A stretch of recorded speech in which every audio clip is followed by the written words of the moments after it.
তো গাইস আজকে আমি পানিপারুল চলে এসেছি বছরের শেষে।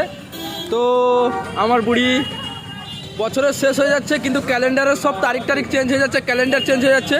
তো ভাবছি বউটাকেও চেঞ্জ করে দিব, কারণ বছরের শেষে পিছুও ছাড়েনি। এখানে চলে এসছে দাদা বৌদির ফুচকা দোকানে। তোমরা জেনে থাকো পানিপারুলে এখানে মুক্তেশ্বর বস্ত্রালয়ের সামনে বসে থাকে দাদা বৌদির ফুচকা স্টল।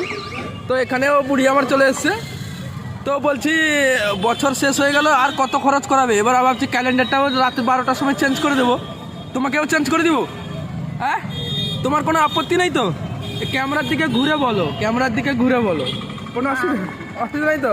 ঠিক আছে।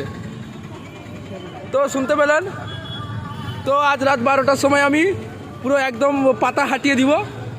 তারপরে যদি কোনো কিছু যদি কেস কাচারি হয় তাহলে আপনারা সাক্ষী রইলেন, নিজের মুখে না বলেছে। ও দাদা, তোমার সাক্ষী রইলো তো? বলছি সাক্ষী রইলো তো? মু রাত 12টার সময় এখন চেঞ্জ করে দেবি। পরে এলে জানো আবার নতুন বউকে নিয়ে আমার দোকানে আসবেন। তো দেখতে পাচ্ছ দাদা বৌদির স্পেশাল ফুচকা দোকানে দাদা দাঁড়িয়ে আছে, বৌদিও দাঁড়িয়ে আছে। তো আমি আমার নতুন ওয়াইফকে নিয়ে যখন আসবো খাবো।